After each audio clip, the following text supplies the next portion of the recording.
Insulin is a peptide hormone produced by the beta cell of the pancreas, which is the islet of Langerhans. In the human body, there is an organ that is called the pancreas, and inside the pancreas there is a beta cell of islet of Langerhans that produces its insulin. When a carbohydrate is taken in excess, the body organ, which is the pancreas, secretes this insulin to regulate it by storing excess of the carbohydrates in the liver and the muscle, so that there won't be too much blood sugar, which is not good for human body, which can cause diabetes. Sources of insulin.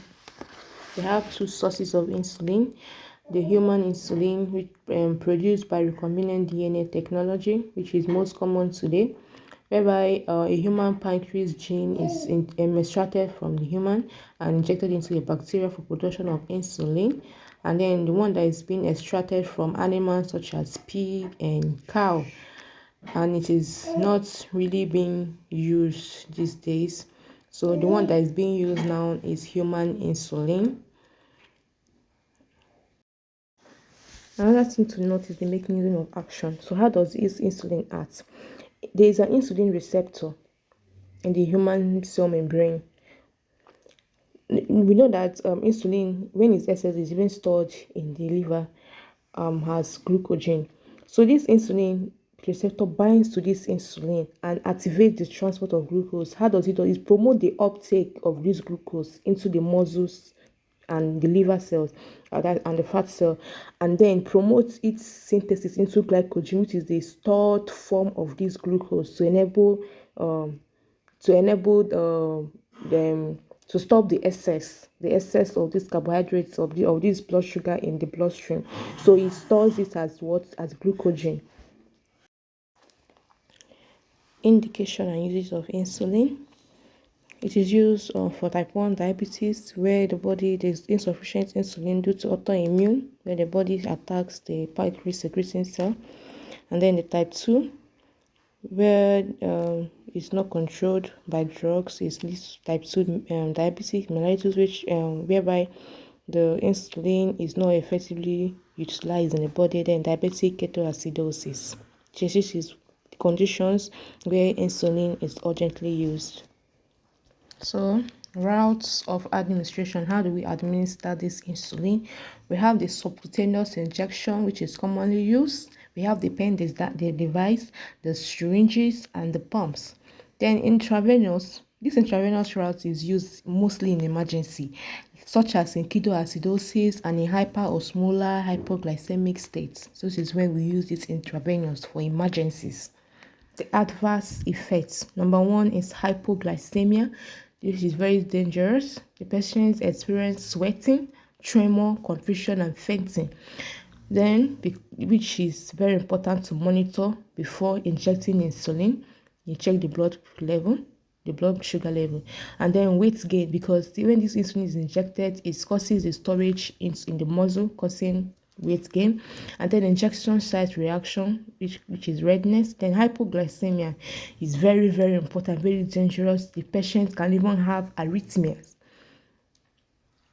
This is very important to monitor, because when this insulin is injected, it causes a shift of this potassium from the bloodstream into the body cell, causing hypokalemia. And then rare, which is this one is rare, which is the allergic reaction. It is rare, not everybody reacts to insulin. So this is very, very important. So the drug interaction. Drug you shouldn't take with insulin: alcohol, beta blockers, and sulfonylurea increases insulin effect, causing hypoglycemia risk, because normally insulin it decreases blood sugar. Then this alcohol and beta blocker it increases the effect of insulin, causing excessive lowering of the blood sugar.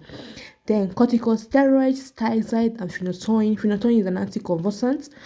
It causes hypoglycemia risk, which is decrease the effects of this insulin, causing it to be ineffective. It counteracts the effects of this insulin, making it ineffective. Then nursing considerations. Number one is monitor blood glucose before administration. This is very important. Rotate injection site to prevent lipodystrophy. Then educate the patient on the signs of hypoglycemia and how to manage it immediately by taking sugary things. Immediately they notice the signs such as shakiness, sweating, feeling of fainting. Then store insulin in refrigerator, not freezer. Do not shake insulin vigorously. Roll between your palms. Ensure the patient knows the proper techniques for pens and syringe. If not, you educate the patient on the proper techniques. These are the very, very important nursing consideration, especially to check the blood glucose before administering. You make sure you check it before and after. After is because to know when there is the hypoglycemia is taking place to prevent it immediately. So these are the important nursing considerations. Patient education points. What do you educate this patient that is on insulin? You educate the patient to take insulin at the same time each day, if prescribed, has prescribed.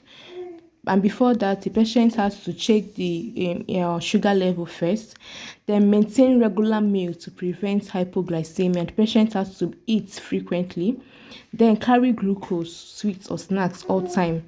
And it is advised that every diabetic patient, he or she has to put, even if it is 2 cubes of sugar in his pocket as he's walking around, in case hypoglycemia then kicks in. Then monitor blood glucose sugar regularly every day, every morning, same time each day. Monitor the blood sugar. Then maintain a healthy lifestyle, such as eating healthy vegetables and fruits, exercising all the time, even if it's 30 minutes, and then monitor weight and maintain a healthy weight from exercising. And thank you for listening to us.